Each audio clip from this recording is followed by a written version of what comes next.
Bem-vindos a mais uma Ecolanter Talk, hoje para falarmos de luxo e nesta conversa sobre luxo tenho comigo duas pessoas, também elas ligadas ao luxo. Começo pela Mónica Seabra Mendes, uma das grandes especialistas, se não a maior especialista em Portugal na área do luxo, e o Rui Lavado, que é Head of Consulting da Mazars em Portugal.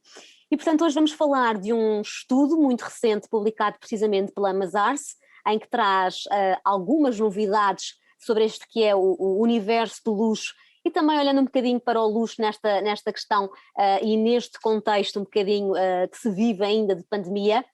Mas antes se calhar de começarmos a conversa entre os três, eu sugeria ouvirmos a opinião da Isabel Massa, que é partner da Mazars e que se junta a nós a partir de Paris, precisamente ela que esteve envolvida no estudo e para nos falar daquelas que são as três principais conclusões que ela traz para a conversa e para discutirmos. Sugiro então que passamos a ouvir a Isabel Massa. The luxury market was already changing before. So this is the title of, the trends are in the title of our study. So it's conscious, collaborative and connected. What does it mean? It means that the luxury market for the last years, it's been like 10 years or more, starting ahead of all the other sectors to get very interested in being conscious, in being sustainable, because when you buy a beautiful handbag, you know, a leather handbag, you'd better know that you're not killed a cow or a crocodile in an awful way, because it's only luxury. It's on the top of your, you know, on the top of it all, just to make yourself a little gift or a little pleasure, or to do somebody a little pleasure. So you don't want anyone to have suffered to offer you this pleasure. So this is why I guess the luxury market has always been ahead of all the other sectors considering sustainability. So they've started like 10 years ago. The second trend, which is much more recent, because at the very beginning, the luxury market was quite reluctant about it, is digitization. And why so? I guess they have to follow their customers. You know, the customers are younger. We've got all new types of customers. So we went from the Gen X to the next generation, millenniums, and now the Gen Z, what we call the Henrys, you know, not rich yet generation, but still, you know, considering buying luxury goods. So as these people are much more connected than we were, I'm from Gen X, so the luxury market have really to follow that trend. And the last one is about collaboration, being more collaborative, being more like a partnership. You see all these people working together in order to follow those trends, by the way. So you have all these sustainability groups, you have all these communities working together. You also have creation in a collaborative way. That is to say, if I can remember, you know, you have always a sports guy or a star or a hip hop guy who's working together with a luxury brand in order to rename a production and to co-brand productions. So that is really important. Those three trends, sorry, this one was difficult. So those three trends are really, really important. And within these trends, you have other sub-trends, and some of them are working together. It's a combination of those three. So this was working before. It was already on track. And now the COVID came in by the big door, by the way, very strong. And everybody was looking at it saying, okay, well, it's stop everything. You know, it's a sanitary crisis. People are staying at home. It's a financial crisis. So what's going to happen next? Because it could have been that people would stop buying luxury goods, because you don't need a handbag when you don't go out. And you don't need a luxury, very expensive handbag when you have less money. So, but on the contrary, it really accelerated trends. So for instance, sustainability, all the brands have been working on that for years by trying to secure resources, by trying to trace the clean way or the green way of the product from the very first matière première up till the end of going to the client. But at the same time, the luxury sector is developing circular economy. So when a good doesn't suit you anymore, it's not the end of it. You're going to have it a second life or a third life, and all these markets, second-hand market is really developing. And you can see through that luxury is not dead. I mean, people are looking for an experience online. People are rebuying or buying new things. And even though the luxury collections of last year were more like comfort, cozy, with materials that were wool, that were soft,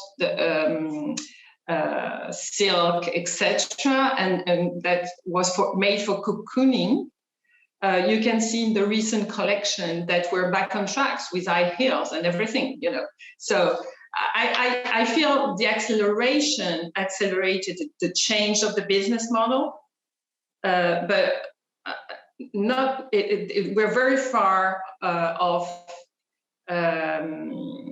stopping the progress of the luxury market. Very, very far. It just helped them going to the next step.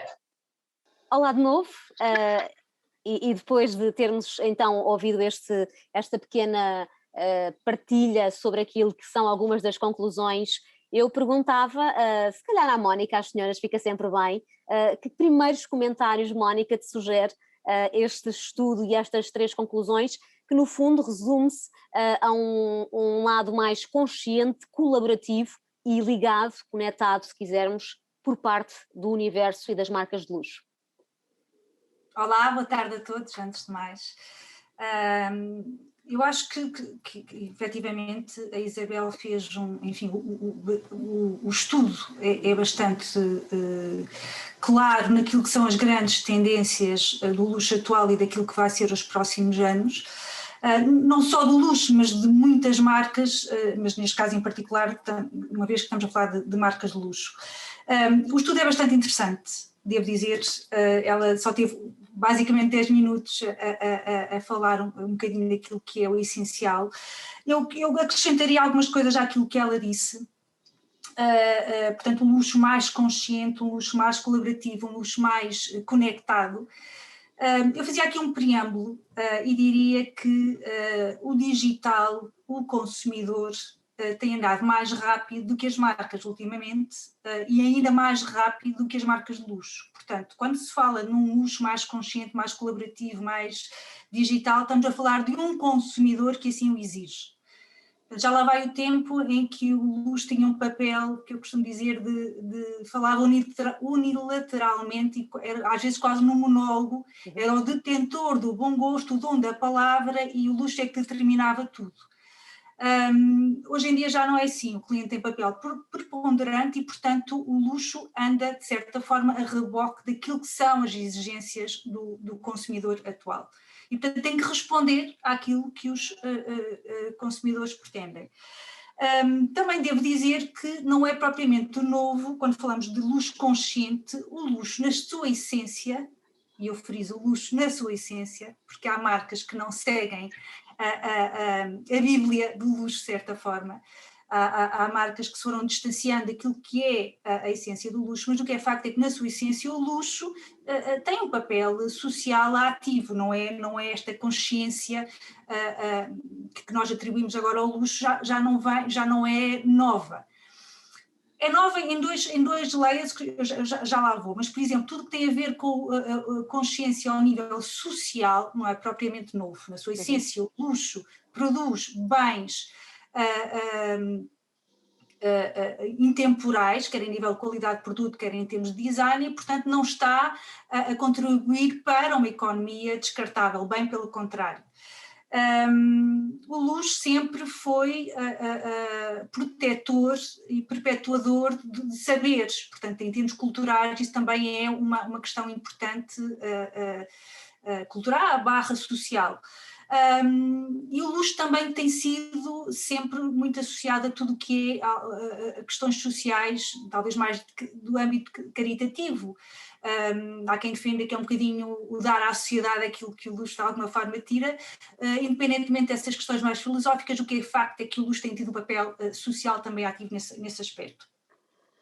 Agora, há aqui mais duas novidades. Uma é a questão da consciência ambiental, que para o luxo é relativamente nova. O luxo é uma indústria poluente como outra qualquer. Se falarmos do luxo ligado à moda, ainda mais. Nós sabemos que a moda é o segundo mercado, o segundo setor mais poluente do mundo. E, portanto, o luxo, como poluidor que é, nem sempre esteve, nem está ainda, está muito longe de ser um exemplo naquilo que é a proteção do meio ambiente. E, portanto, desde logo pela utilização das peles, nomeadamente de animais em vias de extinção, por exemplo. E, portanto, nesse aspecto o luxo tem muito a fazer. E depois há um terceiro layer que eu acho muito interessante, isto só agora para falar do primeiro ponto da consciência, e já me calo, porque realmente isto estava para falar imensa coisa, isto são temas muito, muito interessantes e muito desafiantes, isto está tudo a acontecer agora, são temas muito ricos mesmo. E estava a dizer que há aqui um terceiro layer, dentro ainda daquilo que é a consciência, que é o layer da cívico, que é a questão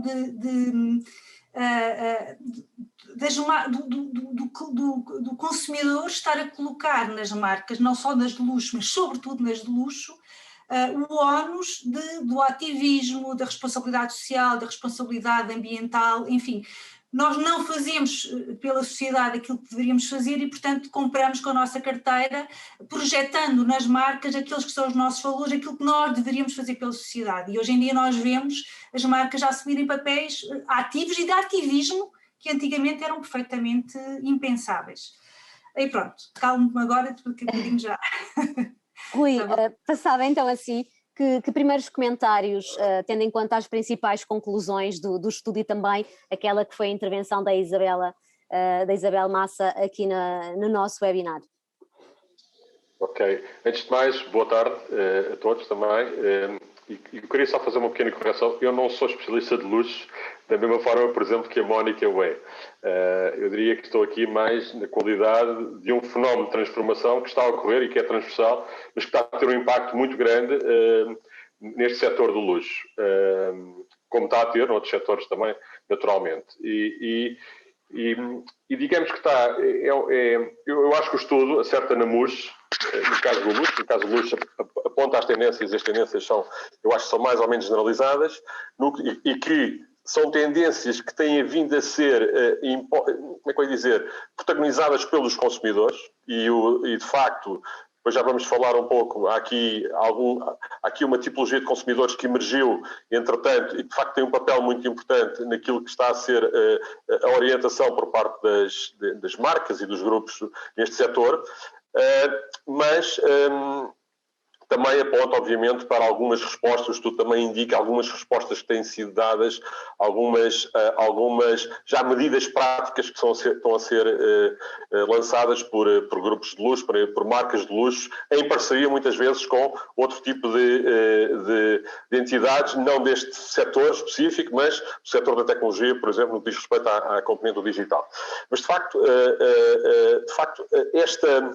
esta tendência, e acho que foram as 3 palavras que são utilizadas no estudo, de o que se perfila neste momento é uma maior consciência por parte do setor, uma maior colaboração por parte do setor. Isto porque esta ação que decorre desta consciência obriga a que as empresas não atuem sozinhas, mas têm de atuar em ecossistemas. E depois a parte da conectividade, obviamente, que está implícita nestas novas gerações e basicamente em tudo o que fazemos até agora. Eu diria que de facto, depois podemos falar um pouco mais de pormenor de cada um destes domínios, mas de facto, no que diz respeito a estes 3 pontos, eu acho que o estudo, mais uma vez, acerta na mousse.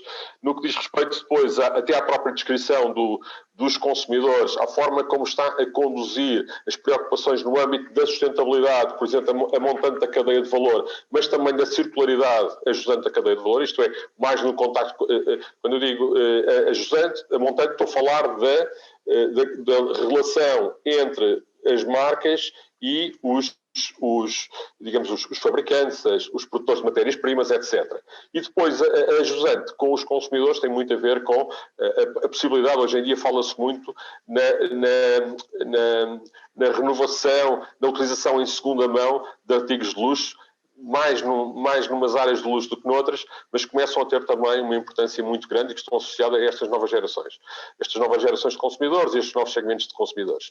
Depois, do ponto de vista da conectividade, nós sabemos que grande parte disto pode ser atingido por via de plataformas tecnológicas, mas de facto um grupo hoje em dia, ou uma empresa, ou uma marca, não consegue atuar de forma completamente autónoma em todos estes domínios de transformação. Por isso, vai à procura de parceiros.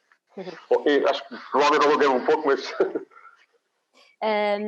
Eu acho, no fundo também a Isabel falava nisso e fala-se muito hoje, mesmo neste período inter-Covid, que a pandemia no fundo veio acelerar um conjunto de tendências e ela faz referência precisamente a isso, que havia já mudanças e alterações que se vivia no universo do luxo e que apenas foram aceleradas. E eu acho que há algum interesse aqui quando ela fala que vamos assistir à mudança no modelo de negócio, mas que o luxo não vai abrandar. O que vamos ter é um next step. O que é para vocês, quem quer agarrar na ideia deste next step, o que é que poderá ser o luxo então que vem aí, vamos dar este next step e entrar aqui quase num futuro especulativo do que é que será esse luxo?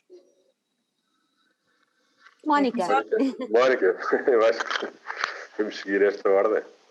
Eu acho que o que eu acho interessante é que os meios que nós vamos utilizar provavelmente serão diferentes, há nuances dentro da essência do luxo que serão diferentes, mas o que eu acho interessante é que o luxo vai se aproximar outra vez da sua essência, que é um movimento que parece que é andar para trás, mas não é. Porque se ele não fizer este movimento, ao perder a sua essência, deixa de se chamar luxo. Aliás, hoje discute-se muito a própria palavra, porque ela já é tão evocativa, tanta coisa, está tão poluída, que já se chegou a pensar em chamar-se aos atributos que as pessoas atribuem hoje ao luxo, chamar-lhe outra coisa. Eu acho que não temos que lhe chamar, até porque já foram feitos vários exercícios, é muito difícil substituir uma palavra e uma evocação. Acho que devemos continuar a chamar o que é luxo, mas o luxo tem que fazer um ato de contrição e tem que voltar um bocadinho à sua essência. Isto para dizer o quê? O luxo do futuro é um luxo mais humano, mais humanista, com maior respeito pela natureza, com maior respeito pelos outros, um luxo mais autêntico, um luxo mais talvez focado no produto e não na marca, porque a marca trouxe aqui um layer de desilusão por vezes ao consumidor, por ter tanta, por ter uma confluência de tantas emoções e de tantas percepções, acabou por desvirtuar um bocadinho aquilo que é a essência do luxo. E portanto eu acho que nós vamos ao encontro de um luxo, o luxo vai ao encontro de si próprio, diria de certa forma isso. Um luxo também um bocadinho mais justo, se é que o luxo pode ser justo, e um luxo que tem uma subtileza que eu acho que é extremamente importante. Uma das bases, se não mesmo a base do luxo, é a exclusividade. Só que é difícil ser exclusivo, porque a exclusividade, pelo próprio nome indica, exclui. E nós estamos num tempo de inclusão social, portanto parece que há aqui um paradoxo. e, portanto, o luxo vai continuar a ser exclusivo, mas a exclusividade vai ser diferente. O ónus da exclusividade vai estar no cliente ou no consumidor, que vai se tornar exclusivo através das escolhas que fizeres, através da sua cultura, do seu contexto, através daquilo que ele é, e não daquilo que ele possui, vai fazer escolhas, e é aí que ele vai encontrar a sua exclusividade. Portanto, são nuances, são coisas que vão mudar a este nível muito, muito subtil, mas que faz enorme diferença. Rui, quer acrescentar, na perspectiva da Mazars, o que é que será este next step nos negócios do luxo? Antes de mais, eu já agora acho que deveríamos fazer uma ponte para depois, eu penso que a Wanda vai fazer isso, não é? Que é uma ponte para Portugal e para a realidade. Porque é que estamos a discutir este tema no contexto em que estamos e no nosso país, não é? Porque de facto isto tudo aquilo que estamos aqui a discutir podem-se revelar como oportunidades de negócio e também apontam caminhos para, de facto, as nossas empresas, não é? Os nossos atores que jogam neste tabuleiro. Mas, enfim, no que diz respeito eu acho que o estudo também é muito claro no que diz respeito àquilo que vai ser que as marcas, que as empresas, que os grupos de luxo estão a tentar alcançar em relação ao futuro e, no fundo, para satisfazer estas novas gerações de consumidores. E, de facto, aqui, acho que não estou a contrariar o que a Mónica disse, mas o estudo até, de facto, diz que está a haver uma migração do produto para a experiência. Não é só o produto, eu diria que, hoje em dia, e tem a ver muito com os consumidores, e tem muito a ver também com o facto de nós vivermos numa era de informação. O consumidor não procura somente o artigo ou o objeto, mas também aquilo que ele representa do ponto de vista da história, do ponto de vista da concepção. Procura perceber também se, de facto, foi um objeto construído ou uma peça construída com responsabilidade, com respeito pelo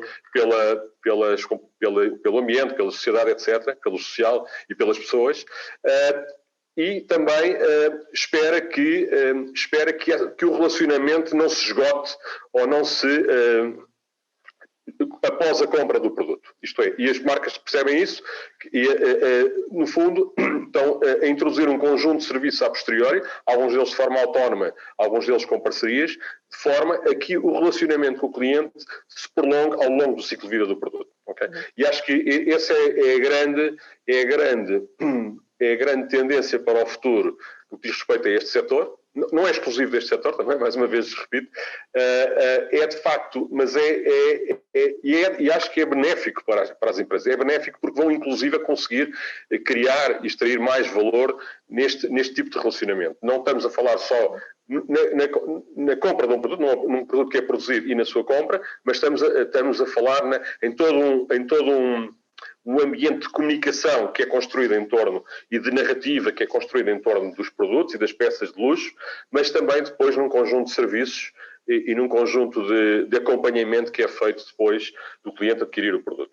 E isso, de facto, inclusive vai permitir que as marcas, elas próprias, conheçam melhor os seus clientes. E quando conhecerem melhor os seus clientes, vão também, isto vai-lhes permitir, de facto, fazer ainda produtos mais talhados para os perfis de clientes que no fundo, que manifestam o interesse por estes produtos. Pegando um bocadinho no que o Rui diz, desta questão da passagem do produto à própria experiência, e também pegando naquilo que também disse há pouco, que tem muito a ver com não só as novas geografias, como a China, mas também os tais novos consumidores, que eu acho muito, muito engraçado, os Henrys, os high earners not rich yet, e portanto tem muito a ver com estas novas geografias e novos consumidores também, todo este next step que o luxo terá. Será também um pouco para responder precisamente a estas novas demandas de luxo? Sim. Mónica. Para mim a questão, peço desculpa. É quem quiser, Okay. Completamente aberto. Se a Mónica quer começar... Deixe-me só, porque esta questão da experiência é muito interessante e o Rui teve a explicar e eu estou perfeitamente de acordo consigo, não estamos em lugares opostos. Eu também acho que não, eu queria só explicar ou acrescentar que um produto de luxo é, antes de mais, uma experiência. Portanto, não é de todo um produto funcional e, portanto, aquilo que nós vivenciamos é quase como uma relação emocional, epidérmica, que nós temos com o produto, como temos, por exemplo, com uma peça de arte. É algo que vai para além daquilo que é transacionável e para além daquilo que é físico e para além daquilo que é palpável. Portanto, a primeira questão que para mim é essencial eu digo isto porque fala-se muito, passa-se do produto para a experiência, passa-se do produto para a experiência. Não. O que nós estamos a fazer é enriquecer cada vez mais o produto com mais experiência, por duas razões. A primeira, e é uma razão infeliz, é porque cada vez mais os produtos são menos criativos e são mais iguais.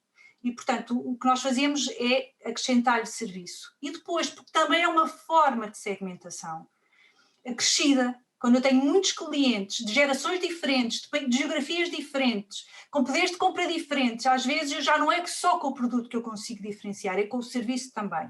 Portanto, eu crio mais experiência para enriquecer o produto, que infelizmente às vezes tem vindo a perder algum do seu valor. Isto por um lado. Depois há outra questão, que é passar do produto para experiências que nada tem a ver com o produto, ou seja, para o âmbito das experiências, de viajar, de outro tipo de aspecto, que são claramente experiências, e aí isso tem aumentado imenso, esse tipo de tudo tem a ver com hospitality, viagens, etc., tem aumentado imenso, por duas razões.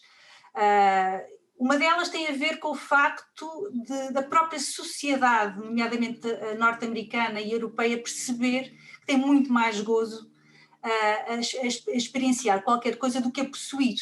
Mas nós só chegamos lá um bocadinho depois de termos já ter feito aqui um track record de consumo. Já estamos um bocadinho fartos, mais do mesmo. Então achamos que vivenciar é muito mais interessante. E de facto, até do ponto de vista psicológico porque o objeto é algo que, como o próprio nome indica, é um objeto que é exterior a nós, e a experiência é o sujeito, aquilo que nós vivenciamos, e quer seja bom ou mau, fica connosco, faz parte da nossa história. Portanto, tem uma relação muito mais intrínseca connosco e muito mais satisfatória. Nós ficamos muito mais, como é que eu ia dizer, mais recompensa-nos, de certa forma.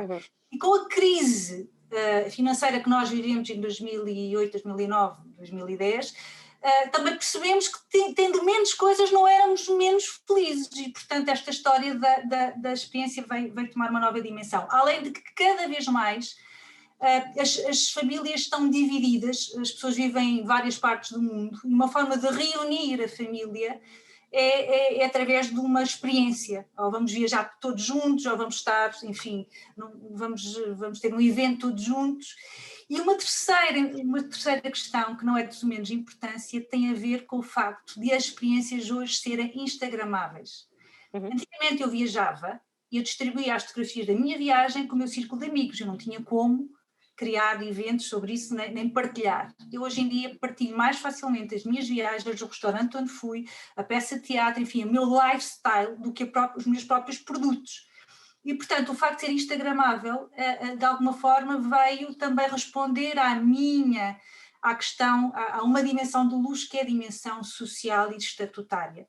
Portanto, sim, é verdade, cada vez temos mais produtos com mais experiências e sim, é verdade, estamos a passar do produto para a experiência. Parece toda uma aula, não? Não parece. Tendo em conta... Deixo para quem quiser, tendo em conta também tudo o que lemos no estudo, tendo em conta algumas das questões que a Mónica também acabou por abordar no início, temos por um lado esta questão muito mais da digitalização, da conectividade entre as marcas, da colaboração, temos por outro lado também as marcas a não quererem perder a sua herança, a sua história.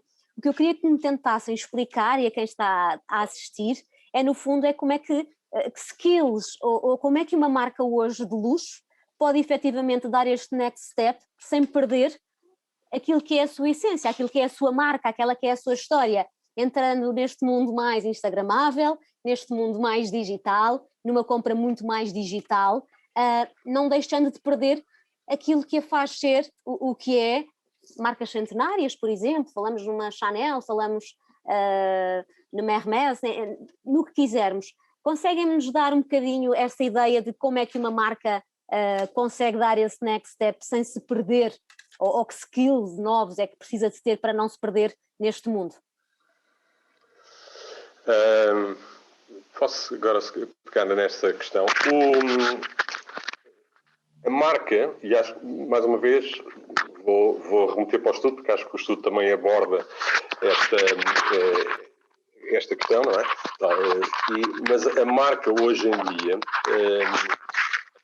o relacionamento com não só o relacionamento, a parte relacional dos consumidores com as marcas, os grupos de luxo, é muito mais, como é que eu ia dizer, muito mais abrangente do que era anteriormente, e é mais exigente também, é mais exigente do ponto de vista do conhecimento do que é que está por trás e do que é que está na essência do produto que eu posso estar a comprar, ou que eu entendo, ou que eu tenho a intenção de comprar, e também, por exemplo, coisas como garantir a autenticidade, coisas como tudo isso são aspectos muito práticos, muito tangíveis, que ficam associados à marca. De modo que eu acho que a marca até assume um valor acrescido, no sentido em que não é uma marca que só constrói os produtos. A marca representa como é que os produtos são construídos, porque é que são construídos, ou porque é que são desenvolvidos, e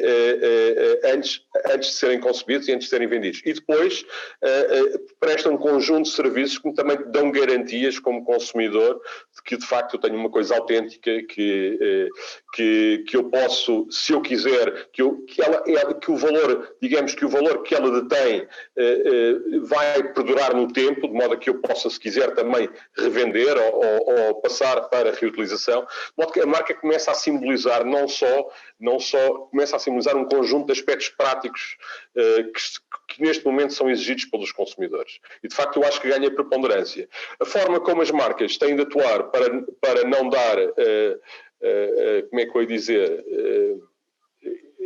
e é o que está a acontecer, de facto, para garantir que estão em todo a cadeia de valor e no ciclo de vida, é de facto fazer parcerias com players que, para não serem ultrapassados por estes players. Estou a falar, por exemplo, na parceria entre a Chanel e a Farfetch, por exemplo, que já falámos, há uma, por exemplo, no domínio da autenticidade e da certificação dos produtos, por exemplo, há uma iniciativa também na área dos diamantes com a De Beers, que vai desde a fonte, digamos, a empresa, as empresas de mineração, até, digamos, ao retalhista, no sentido de garantir que há traceability neste caso, naquela pedra preciosa, e que, de facto, ela é oriunda, e que não foi colocado em causa nenhum aspecto relacionado com a responsabilidade social ou do ponto de vista de como é que se diz, de precariedade em termos laborais, etc.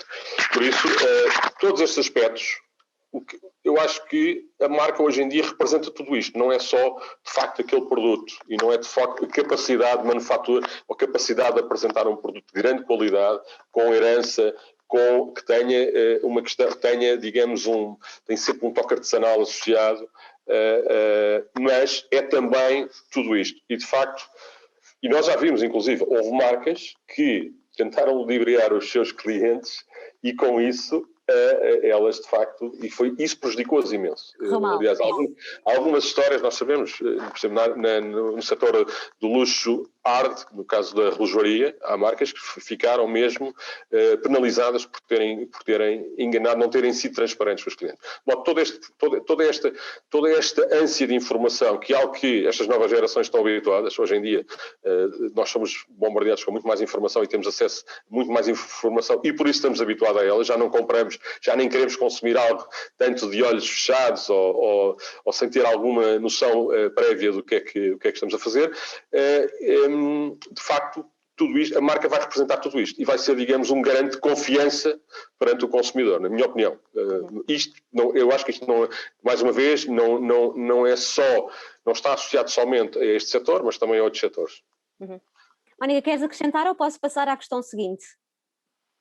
Eu queria só dizer uma coisa rápida, que como é que se perpetua a questão da história, da herança, do património, atualmente com a tecnologia. Eu acho que a tecnologia ajuda que as marcas falem de si próprias como nunca o fizeram. Claro. Portanto, não vejo isso como algo antagónico.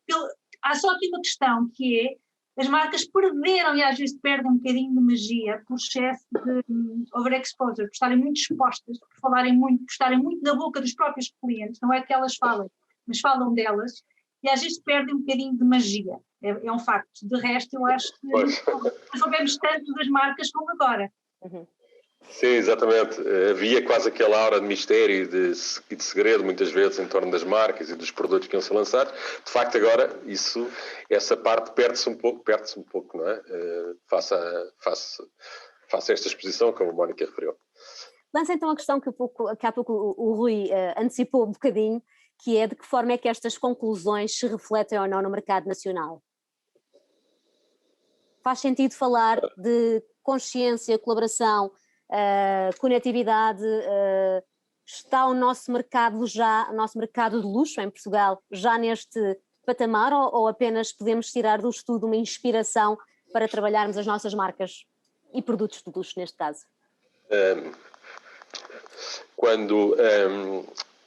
Eu diria que o luxo em Portugal, assim, Portugal está na cadeia de valor do luxo, não é? Há empresas em Portugal que estão na cadeia de valor e, de facto, há muito conhecimento que é detido por estas empresas, nomeadamente na manufatura do produto. Eu recordo, até estou a dizer algo que a Mónica já transmitiu numa conversa prévia que tivemos, mas de facto é isso. O que é que este futuro, em que é que se pode traduzir? Mas já pode-se traduzir em como estas tendências estão a ser, de certa forma, não diria disruptivas, mas estão a colocar pressão. Por outro lado, elas podem ser observadas como oportunidades. Quando nós, por exemplo, temos um conjunto de consumidores que têm determinado tipo de exigências que são mais ou menos emergentes e que, de facto, se nós conseguirmos endereçar algumas destes aspectos da procura destes consumidores, com alguma antecipação, aí podemos colher algum benefício. Isto porquê? Porque, de facto, nós, mais uma vez agora voltando ao tema que a Mónica referiu anteriormente, peço desculpa que tenho aqui não sei se chamada. Não, era aqui no próprio computador, mas enfim, a questão é que nós temos um papel muito importante e temos um papel crítico nesta cadeia de valor e depois acabamos por capturar pouco valor, de facto. Não sei, a própria Mónica deu um exemplo, há uma mala que é produzida em Portugal, que está perfeita, no fundo, que está do ponto de vista de qualidade, do ponto de vista de design, etc., ela depois acaba por ser comercializada por um valor muitas vezes superior ao valor de compra em Portugal. E, de facto, significa que, apesar de nós termos um papel crítico, absolutamente crítico na manufatura dos produtos, depois acabamos por capturar uma pequena segmento da cadeia de valor. Quando eu digo as nossas empresas de produção, mas também, digamos, os produtores de matérias-primas, etc. Grande parte do valor está depois, de facto, a jusante. E nós, aqui, digamos, o desafio que existe para nós, acho que é conseguir subir, não será de um dia para o outro, e obviamente carece de investimento, carece de colaboração, carece de uma série de colaboração no sentido, inclusive, de eventualmente construir estruturas de serviços partilhados que possam ser partilhados por estas empresas e que lhes permitam subir um pouco ou, quem sabe, até ir mais longe na cadeia de valor, no sentido, inclusive, de haver marcas em Portugal que se possam afirmar como marcas de luxo e que tenham uma abrangência internacional. De facto, estas novas possibilidades, estas novas preocupações ao nível da sustentabilidade, ao nível da circularidade, esta questão da consciência, como falámos há pouco, tudo aquilo que está a passar em termos de conectividade tem a ver muito com tecnologia que está a montante da cadeia de valor, de ligação à cadeia logística, mas também à parte da comercialização de produtos.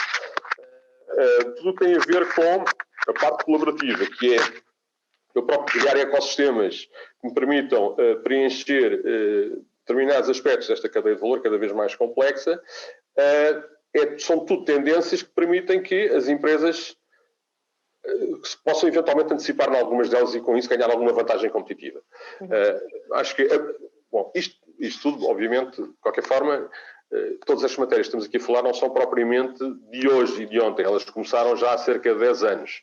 Mas, de facto, isto é um movimento que ainda está em curso e que abre aqui algumas possibilidades. É preciso, de facto, endereçar estas temáticas de forma estruturada, de forma colaborativa e de forma com investimento bem direcionado, bem aplicado, vamos chamar assim. Mónica, tu que és uma das nossas grandes, se não a maior especialista em luxo em Portugal, que leitura fazes, sem corares, é um elogio mais do que merecido. Pois é. Que leitura fazes e se há aqui alguma ligação naquilo que nós conseguimos tirar do estudo em relação ao mercado nacional? Há luxo em Portugal, não há luxo em Portugal, temos só produtos, não temos marcas. Queres-nos contextualizar? Estava aqui a pegar nos 3 Cs, consciência, colaboração e conectividade, que o estudo e a Isabel identificaram. E estava aqui a dar a volta, ou seja, a consciência, falta-nos consciência no sentido de percebermos que temos valor e que temos produtos com valor. É o nosso olhar, muitas vezes, que mata a falta de marcas que nós temos nesta área do luxo. Eu diria que isto até é uma questão até de alguma forma histórica, se estivéssemos mais próximos do século XVIII, enfim, da altura do início, um bocadinho antes, da altura do nosso império, talvez tivéssemos mais confiança. Nós temos uma herança muito mais recente, que é uma herança mais salazarista e muito mais virada para, enfim, para sermos espartanos, para falta-me aqui a palavra. E, portanto, aqui começa por essa consciência, percebemos que somos bons e que podemos fazer coisas boas independentemente da dimensão do país, que é um fator que não ajuda, é um facto, não vamos dizer que não é verdade, mas podemos ir muito mais longe. Depois a questão da colaboração, e uma das razões também porque não vamos mais longe é porque não temos esta percepção de nós próprios e porque não temos uma interajuda. Não somos, por norma, um povo associativista e não nos juntamos para termos uma voz mais forte. Portanto, é uma questão que também tem graça aqui dentro da colaboração. Portanto, aqui diria a falta de colaboração. E, por fim, na conectividade. Nós sempre nos conectamos com o mundo, demos novos mundos ao mundo e agora temos que nos conectar outra vez e temos que nos conectar através daquilo que nós somos e, sobretudo, dando a conhecer o que nós somos. Nós não nos conectamos porque nós não damos a conhecer aquilo que nós fazemos e aquilo que nós somos. Portanto, esta seria uma questão mais filosófica. Agora, de um ponto de vista mais concreto, é um facto que nós temos mais manufatura do que marca, aliás, conta-se pelos dedos as marcas de luxo que nós temos, e falo de marcas com uma consequência mais internacional e mais global, que tenham reconhecimento dos seus pares. Há quem diga que não faz sentido, somos bons na manufatura, pois então continuemos. Eu não tenho nada contra sermos bons na manufatura, eu acho é que se ela está aqui ao nosso lado e somos bons e aprendemos com os melhores, porque é para eles que nós manufaturamos os produtos, então, por maioria de razão, também poderemos construir os nossos próprios produtos e as nossas próprias marcas. Eu diria que até temos algum dever de o fazer e temos perfeitamente a mesma legitimidade que têm os países, sobretudo da Europa do Sul, Espanha, França e Itália, que produzem exatamente o mesmo tipo de produtos que nós produzimos e que com eles transmitem a sua essência, porque são produtos, são setores ligados ao lifestyle, ligados à cultura e à herança de um país. E é assim que eles se expressam. Portanto, nós podemos, através dos nossos têxteis, da nossa porcelana, da nossa cutelaria, dos nossos vinhos, da nossa gastronomia, da nossa joalharia, da nossa orivesaria, nós podemos efetivamente posicionar-nos e vender aquilo que nós somos, que é aquilo que nos diferencia, que é a nossa cultura. Depois há aqui também um momento único na história, eu acho, nesta evolução do luxo ou um reavivar do luxo ou reposicionar do luxo, os atributos que o consumidor atribui ao luxo estão muito em linha com as qualidades da nossa produção e da nossa forma de ser enquanto país. Aquilo que podíamos portar o nosso lifestyle, a nossa identidade, e que tem a ver com a tradição, com a modernidade, com o humanismo, com a autenticidade, com a forma simpática como somos como povo. Somos um povo inclusivo, portanto estamos perfeitamente na ordem do dia uma série de valores que são os valores do futuro e que são os valores que os clientes e os consumidores procuram. Portanto, eu acho que se nós não aproveitarmos este momento único para implementar as nossas marcas de excelência, teremos perdido um momento muito importante. Só para terminar, porque nós já estamos bem para além daquele tempo que era previsto, nós ficávamos aqui horas a conversar sobre o tema e o estudo assim também nos inspira para tal. Rui, quer-nos dar uma ideia de como é que, a partir talvez deste estudo, a Mazars também pode ajudar o mercado nacional a tornar-se um mercado com marcas de luxo?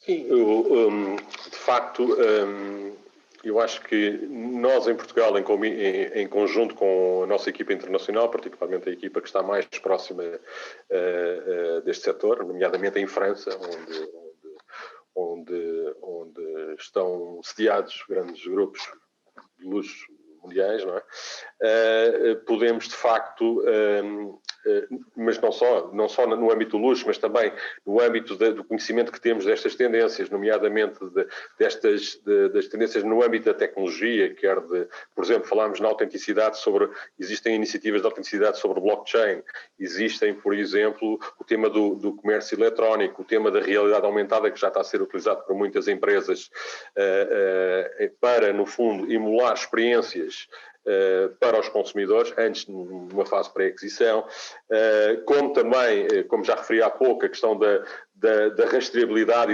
e do ponto de vista da sustentabilidade e da responsabilidade social. Tudo isto está a ser construído por via do digital, por via de tecnologias que estão disponíveis para que se possa pôr em prática. Nomeadamente disponíveis numa lógica, aqui a questão não é replicar essa tecnologia, elas já estão desenvolvidas, é encontrar os parceiros certos para trabalhar dentro do universo de potenciais parceiros, é descobrir os parceiros certos. De modo que todo este tipo de conhecimento que é necessário para que uma empresa se possa afirmar em Portugal e que possa, de facto, expandir-se no que diz respeito a capturar valor neste setor, eu acho que nestas múltiplas vertentes a Mazars pode ajudar.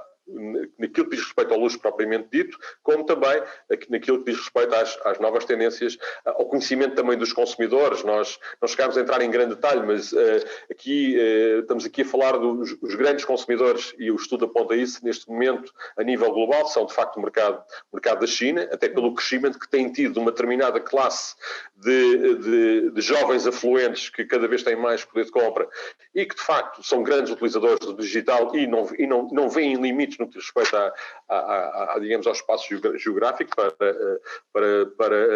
no fundo, para obterem essas experiências e para obterem os produtos. São também os jovens que